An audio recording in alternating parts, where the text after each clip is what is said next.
प्रिय शिक्षार्थियों, आपका स्वागत है। आह्वान कविता पर बात करने जा रहे हैं। यह कविता सुप्रसिद्ध कवि मैथिली शरण गुप्त की एक सुप्रसिद्ध रचना भारत भारती से ली गई है। इसमें रचनाकार ने भारतीय राष्ट्रीय स्वाधीनता आंदोलन का जो चित्र उकेरा है, उस समय की परिस्थितियों का जो आकलन किया है, वह बेहद रोमांचक और आज भी प्रासंगिक है। 1912 के लगभग की यह रचना है और मैथिली शरण गुप्त ने जब उस समय की परिस्थितियों को देखा तो उन्हें ये महसूस हुआ कि जनता निराश और हताश होकर आंदोलन के लिए जागरूक नहीं है। इसीलिए उन्होंने जनता को जगाने की कोशिश की और यह जागृति का मंत्र पूरे भारत भारती में व्याप्त है। रचनाकार अपनी लेखनी के माध्यम से स्वाधीनता आंदोलन की लड़ाई लड़ रहा था और नवजागरण के उदय के लिए उन लोगों ने शब्दों के माध्यम से, पुस्तकों के माध्यम से, अपने रचना कर्म के माध्यम से अलख जगाने की कोशिश की। यहाँ भी मैथिली शरण गुप्त ने यह बताने की कोशिश की है कि भाग्य के भरोसे बैठने की ज़रूरत नहीं है, बल्कि हमारा जो पुरुषार्थ है, हमारा कर्म है, उसके बल पर हमें आगे बढ़ना चाहिए। गीता का भी उपदेश है, कर्मण्येवाधिकारस्ते मा फलेषु कदाचन। उसके अलावा जब विवेकानंद कहते हैं कि उठो जागो और तब तक न रुको जब तक सफलता न मिल जाए, मंजिल न मिल जाए, तो हर महापुरुष ने, कवि ने, रचनाकार ने अपने अपने तरीके से देश की जनता को जगाने की कोशिश की है। और यहाँ भी गुप्त जी ने भाग्य की अपेक्षा कर्म को महत्व दिया है और विभिन्न उदाहरणों के माध्यम से यह साबित करने की कोशिश की है कि अपने आप हमें सफलता नहीं मिलती, उसके लिए परिश्रम करना पड़ता है। संस्कृत में भी कहा गया कि उद्यमेन ही सिद्ध्यन्ति, तो बिना मेहनत के, बिना परिश्रम के देश को आज़ाद नहीं किया जा सकता। यही मैथिली शरण गुप्त का संदेश था।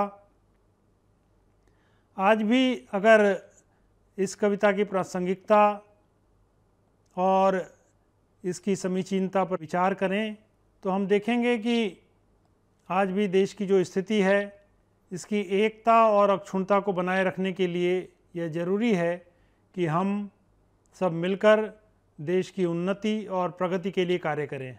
हम अपने अपने स्तर पर, जो जिस स्तर पर है उसी स्तर पर देश के लिए योगदान दे सकता है। ऐसा नहीं है कि केवल सैनिक ही देश की रक्षा करते हैं, हर व्यक्ति अपने परिश्रम से देश की सेवा कर सकता है। इस मूल मंत्र को यह कविता प्रतिपादित करती है। इस कविता पर विशेष चर्चा के लिए हमारे साथ आज डॉक्टर जितेंद्र श्रीवास्तव हैं। आप इंदिरा गांधी राष्ट्रीय मुक्त विश्वविद्यालय में एसोसिएट प्रोफेसर हैं और इस कविता पर विस्तार से आपको बताएंगे। आपका स्वागत है। धन्यवाद राय साहब। आज हम लोग राष्ट्रकवि मैथिली शरण गुप्त की प्रसिद्ध कविता आह्वान को पढ़ेंगे और समझेंगे। यह कविता 1912 के आसपास लिखी गई थी, जब देश में अंग्रेजी शासन था, उपनिवेशवाद था, पूरा देश ब्रिटिश हुकूमत के अधीन था। और ऐसे समय में हमारे जो कवि थे, कथाकार थे, रचनाकार थे, वे किस तरह सोच रहे थे और किस तरह भारतीय जनता को जागृत कर रहे थे, जगा रहे थे, देश के लिए भी, समाज की उन्नति के लिए भी। यह कविता इसी विषय पर केंद्रित है। आइए पहले कविता को समझने से पहले इसका पाठ करते हैं। छोटी सी कविता है। बैठे हुए हो व्यर्थ क्यों, आगे बढ़ो ऊंचे चढ़ो, है भाग्य की क्या भावना, पाठ पौरुष का पढ़ो, है सामने का ग्रास भी मुख में स्वयं जाता नहीं, ध्यान उद्यम का तुम्हें तो कभी आता नहीं। जो लोग पीछे थे तुम्हारे बढ़ गए हैं बढ़ रहे, पीछे पड़े तुम दैव के सिर दोष अपना मढ़ रहे। पर कर्म तैल बिना कभी विधि दीप जल सकता नहीं, है दैव क्या सांचे बिना कुछ आप ढल सकता नहीं। आओ मिलें सब देश बांधव हार बनकर देश के, साधक बने सब प्रेम से सुख शांतिमय उद्देश्य के। क्या सांप्रदायिक भेद से है ऐक्य मिट सकता अहो, बनती नहीं क्या एक माला विविधा सुमनों की कहो। ये मैथिली शरण गुप्त की प्रसिद्ध कविता है। इनकी एक और कविता है, यदि आपने न पढ़ी हो तो जरूर पढ़ना चाहिए, बल्कि इसके क्रम में ही पढ़ना चाहिए आपको। न रहो न निराश करो मन को, कुछ काम करो, जग में रहकर कुछ नाम करो। इसके साथ इसको जोड़कर पढ़ेंगे तो आपको और अर्थ विस्तार दिखाई देगा। आइए सबसे पहले इस कविता के मूल भाव को समझते हैं। यह कविता 1912 ईस्वी के आसपास तब लिखी गई जब हमारा देश गुलाम था। देश के लोगों में हताशा, निराशा और निष्क्रियता थी। ऐसे में भाग्यवादी हो जाने का खतरा भी होता है। इस कविता में कवि ने भाग्य के भरोसे आलसी बनकर व्यर्थ बैठे रहने की जगह कर्मशील होकर आगे बढ़ने का आह्वान किया है। जीवन में सफलता पाने के लिए निरंतर कर्म और परिश्रम करना आवश्यक होता है। कवि ने देश के उत्थान के लिए लोगों में एकजुटता के आधार पर संघर्ष करने की भावना जगाने का प्रयास किया है। धर्म, संप्रदाय और क्षेत्रीय आधार पर भिन्नता किसी देश के विकास की राह में बाधा नहीं बन सकते, यदि उस देश के लोग एक होकर आगे बढ़ने का प्रयास करें। आपने मूल भाव को देख लिया। क्रमशः हम इस कविता को और खोलने की कोशिश करते हैं, समझने की कोशिश करते हैं कि आखिर कवि अपनी इस छोटी सी कविता में क्या क्या कहना चाहता है। कवि के पास एक उद्देश्य होता है कविता करने के लिए, कहने के लिए। यूं ही कोई कविता नहीं लिखता। और मैथिली शरण गुप्त को तो राष्ट्रकवि का दर्जा हासिल है। जाहिर है कि जब उन्हें राष्ट्रकवि कहा गया तो इसका सीधा मतलब था कि उनकी कविता में ऐसा बहुत कुछ था जिसने राष्ट्र हित में काम किया, राष्ट्र को जगाने का काम किया, राष्ट्र को आगे बढ़ाने का काम किया। एक ऐसे समय में जब पूरा देश अंग्रेजी हुकूमत तले रौंदा जा रहा था, अंग्रेजी हुकूमत पूरे देश को एकदम अपने पैरों तले कुचल रही थी और लोगों का आत्मविश्वास डोल गया था, गुलामी चारों तरफ फैली हुई थी, बल्कि एक तरह से कहिए कि लोगों के भीतर तक उसका भय, गुलामी का छाया हुआ था, पड़ा हुआ था। ऐसे समय में राष्ट्रकवि मैथिली शरण गुप्त आह्वान कविता में लोगों का आह्वान करते हैं कि बैठे हुए हो व्यर्थ क्यों, आगे बढ़ो ऊंचे चढ़ो।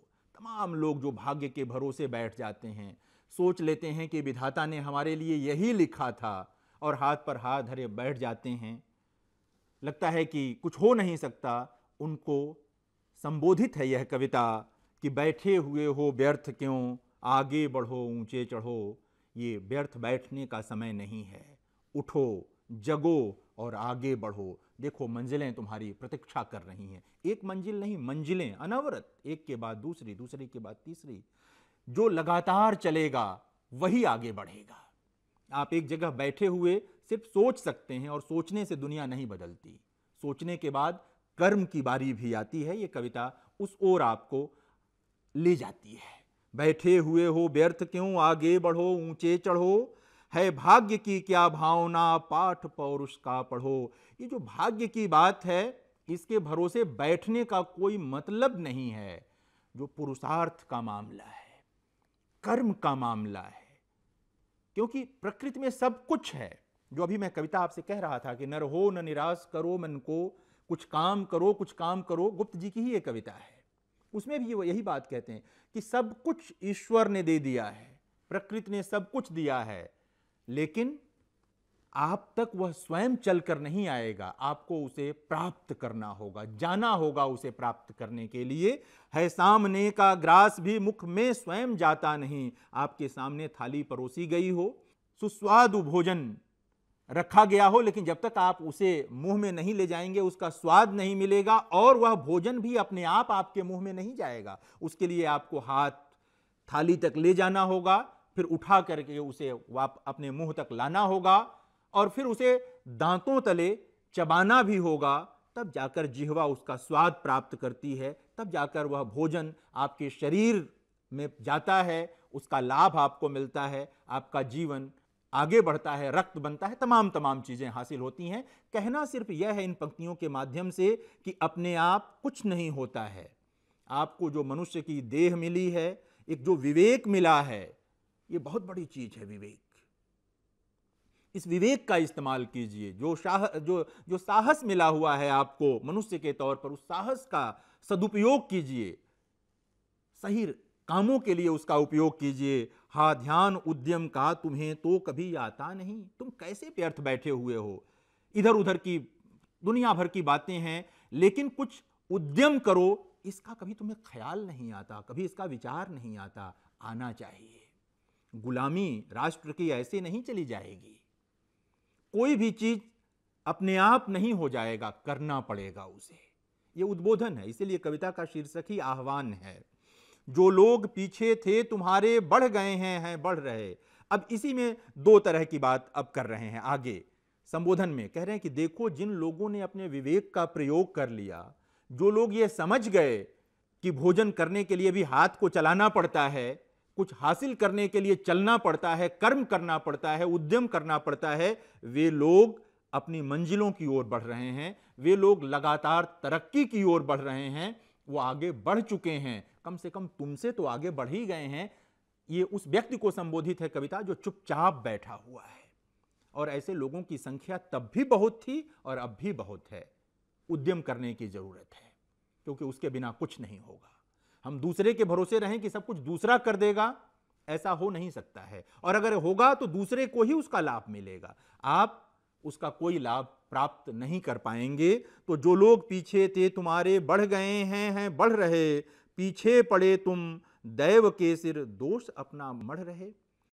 और सबसे दुखद पहलू की ओर संकेत कर रहे हैं कविवर मैथिली शरण गुप्त कि तुम पिछड़ गए हो, तुमने कुछ किया नहीं और कहते हो कि यही विधाता की मर्जी है। यह ईश्वर की मर्जी का मामला नहीं है।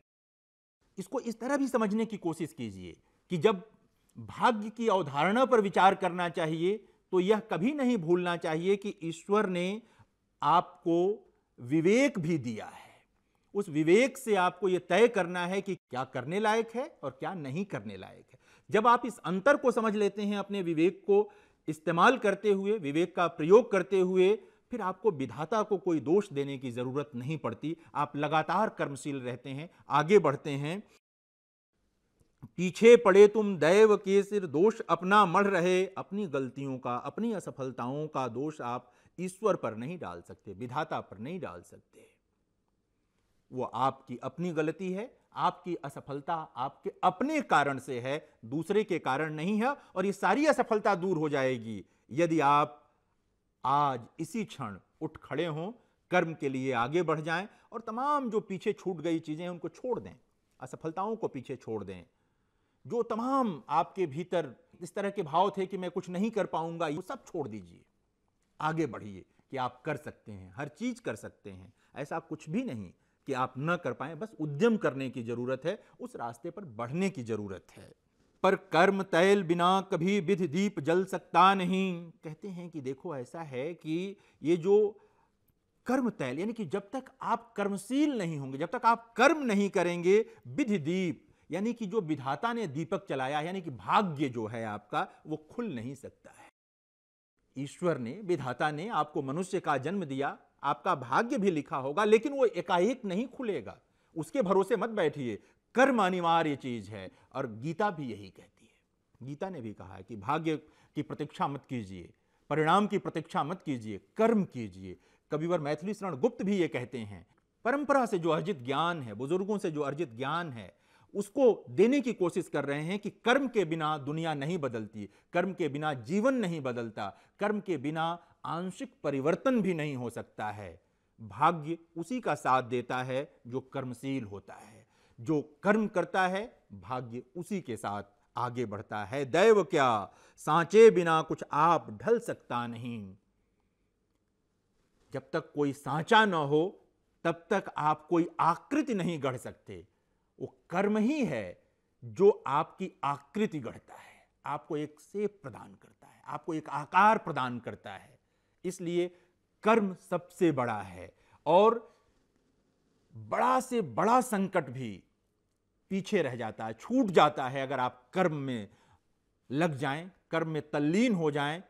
कोई संकट आपके साथ स्थायी रूप से जुड़ा हुआ नहीं रह सकता है, आप उसको पार कर जाएंगे, लांघ जाएंगे। आह्वान कविता में आह्वान करते हुए महाकवि मैथिली शरण गुप्त ये बार बार सिखाने की कोशिश करते हैं, बताने की कोशिश करते हैं, आओ मिलें सब देश बांधव हार बनकर देश के। और अब मुख्य बात पर आ रहे हैं। अभी तक व्यक्तिगत जीवन की भी बात थी, उसमें देश भी शामिल था, अब सीधे राष्ट्र की ओर बढ़ गए। वो पूरे राष्ट्र में जो एक अंधेरा छाया हुआ था, सब हाथ पर हाथ धरे हुए सोचकर बैठ रहे थे कि क्या हो सकता है, इतना शक्तिशाली अंग्रेजी साम्राज्य है, उपनिवेशवाद है, इसको हटा पाना, इसको दूर भगा पाना आसान नहीं हुआ। ऐसे समय में फिर कविवर उद्बोधित कर रहे हैं, आओ हम सब मिल जाते हैं और यह जो महान राष्ट्र है अपना, इसमें एक माला की तरह, एक हार की तरह इकट्ठा होते हैं, अलग अलग फूलों की तरह नहीं, दूर दूर नहीं रहेंगे। हम सब मिलेंगे तो एक आकार ग्रहण करेंगे, एक स्वरूप प्रदान करेंगे, साधक बने सब प्रेम के, सुख शांतिमय उद्देश्य के। और कह रहे हैं कि अकेले अकेले नहीं, आओ हम सब मिल करके जो प्रेम है, सुख है, इसकी साधना करें, इसके साधक बने और इसी उद्देश्य के लिए अपने जीवन को समर्पित कर दें कि कैसे राष्ट्र को उन्नति की ओर ले चलें, कैसे राष्ट्र को मुक्ति की ओर, स्वाधीनता की ओर ले चलें। स्वाधीनता की लड़ाई बहुत बड़ी लड़ाई थी और आज जो स्वाधीनता हमें मिली हुई है, जिसमें हम सब जीवित हैं, रह रहे हैं और अपनी इच्छाओं के अनुरूप जीवन जी रहे हैं, काम कर रहे हैं, हमारे पास अवसर ही अवसर हैं, ये सब कुछ यूं ही नहीं मिला है। ऐसे ही बड़े कवियों, बड़े स्वतंत्रता संग्राम सेनानियों के कारण मिला है। कवियों ने आह्वान किया, प्रयाण गीत लिखे, लोगों को जगाया। आपने तमाम कविताएं, माखनलाल चतुर्वेदी की कविता पढ़ी होगी, नवीन की कविता पढ़ी होगी, नहीं पढ़ी होगी तो पढ़ना चाहिए आपको। मैथिली शरण गुप्त उनसे पहले आते हैं, मैथिली शरण गुप्त की कविता पढ़िए। राष्ट्र कवि का दर्जा उन्हें ऐसे ही नहीं दे दिया गया था। ये सब कारण है। जिस तरह की कविताएं जो आप पढ़ रहे हैं इस समय, जिस पर हम चर्चा कर रहे हैं, बात कर रहे हैं, ये कविता भी बताती है कि राष्ट्र कवि किस तरह सोचते थे। क्या सांप्रदायिक भेद से है ऐक्य मिट सकता अहो। ये जो हम टुकड़े टुकड़े में बंटे रहते हैं, ये मेरा है, ये तुम्हारा है, वो हमसे अलग है, वो हमसे अलग है, मैं उससे अलग हूं, ये जो इस तरह का भाव है, इससे कभी भी हम में एकता नहीं आ पाएगी, हम कभी एकजुट नहीं हो पाएंगे। हमें ये मानना होगा कि हम सब भारतवासी हैं, ये राष्ट्र हमारा है, हम इस राष्ट्र के निवासी हैं और यह एकता अपने आप में बहुत बड़ी चीज है। यह बोध, यह भाव अपने आप में बहुत बड़ा है कि हम भारतवासी हैं और इस देश के नागरिक हैं और इसके लिए हमें सब कुछ करने के लिए तैयार रहना चाहिए। क्या सांप्रदायिक भेद से ऐक्य मिट सकता हो। जाहिर है कि नहीं मिट सकता है। किसी भी प्रकार का अलगाव देश की एकता को बने रहने देने में संकट पैदा करता है, उसकी अखंडता के लिए वो संकट पैदा करता है। इसलिए किसी भी प्रकार का सांप्रदायिक भेद नहीं होना चाहिए। गुप्त जी 1912 के आसपास यह संकेत कर रहे थे और ये बात हमेशा के लिए सत्य है। और भारत जैसे महान राष्ट्र के लिए तो बिल्कुल, जहां तमाम संस्कृतियां मिलकर एक हो जाती हैं, एक बड़ा स्वरूप ग्रहण करती हैं, एक रूप ग्रहण करती हैं। बनती नहीं क्या एक माला विविधा सुमनों की कहो। यह कोई आश्चर्यजनक बात नहीं है।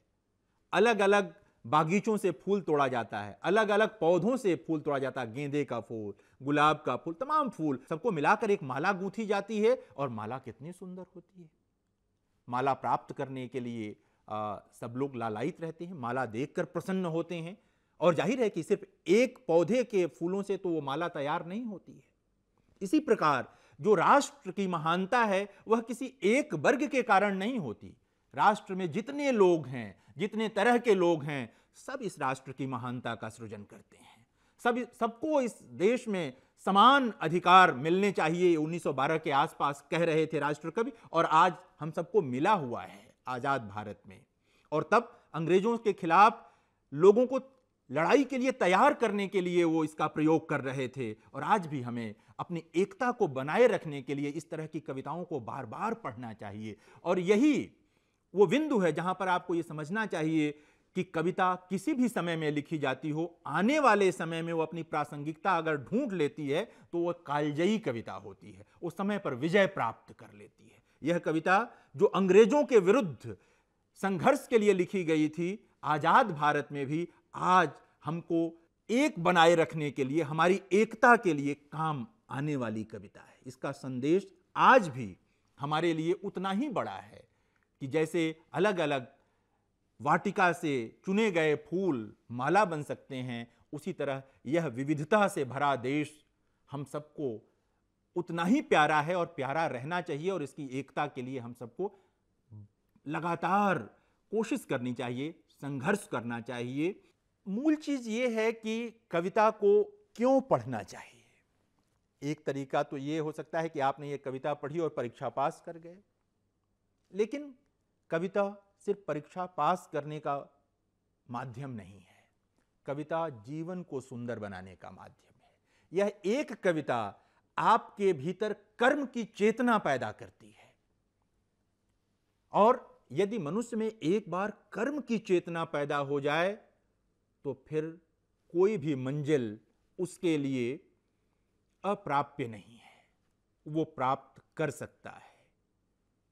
कोई भी कहीं भी, बस ये चेतना पैदा होनी चाहिए और यह मानकर चलना चाहिए कि जो भी हासिल होगा वो कर्म से हासिल होगा, एकता से हासिल होगा, सबको साथ लेकर चलने से हासिल होगा, और ईश्वर को दोष देने से कुछ हासिल नहीं होता है।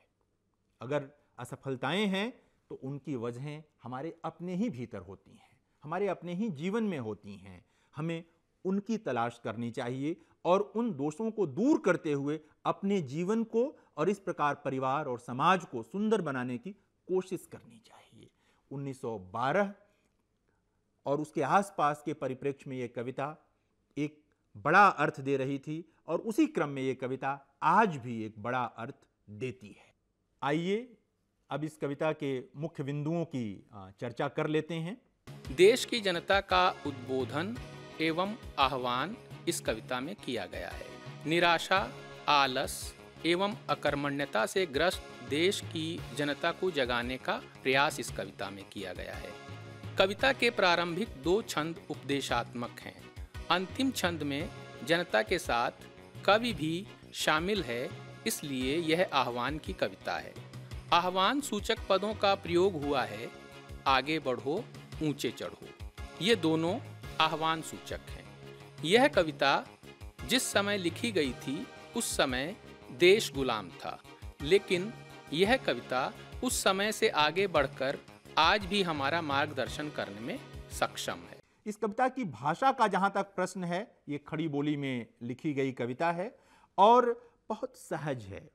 2-4 शब्द ऐसे आपको मिल सकते हैं जिनको समझने में संभव है कि आपको थोड़ी समस्या हो। जैसे ग्रास शब्द हो सकता है कि अभ्यास में आपके न आता हो।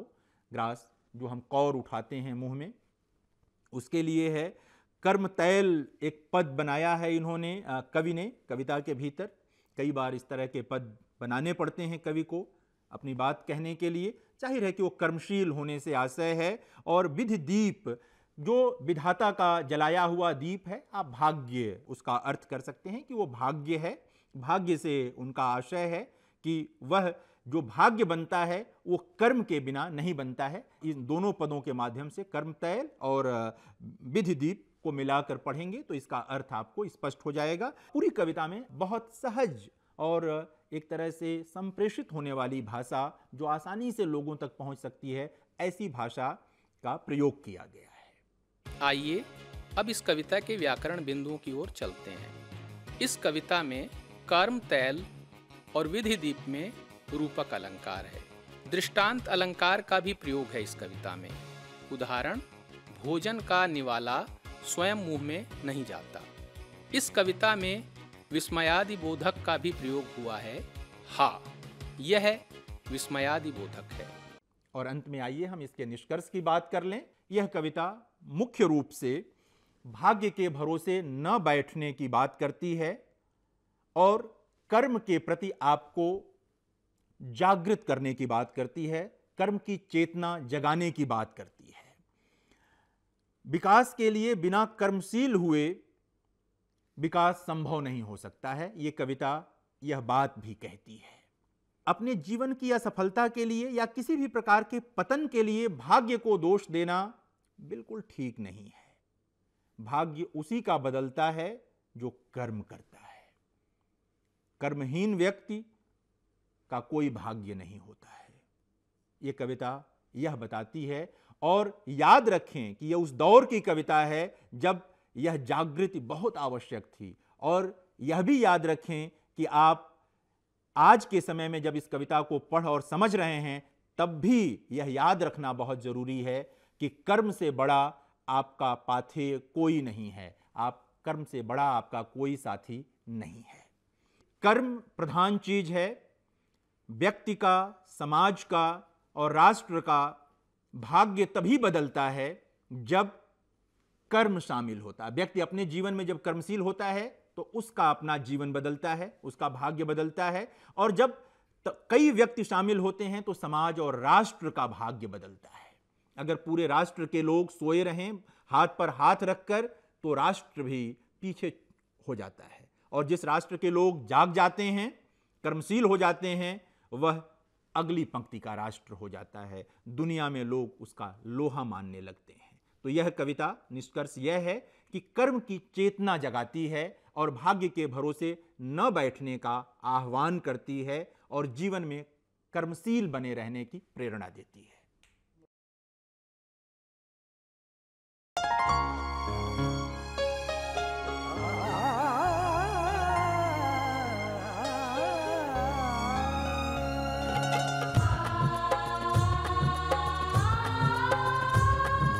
जीवन ये प्रकाशित करने, राहों को आलोकित करने, हम अपना दीपक स्वयं बने, हम अपना रास्ता स्वयं चुने।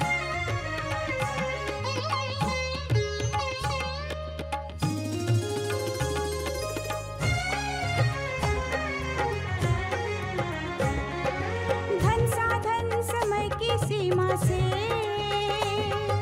विद्यालय जो मुक्त हो, संसाधन समय की सीमा से विद्यालय जो मुक्त हो। कभी पढ़े हम कहीं पढ़े, वे विषय की लोच से युक्त हो। मित्रों हम उठे और जाए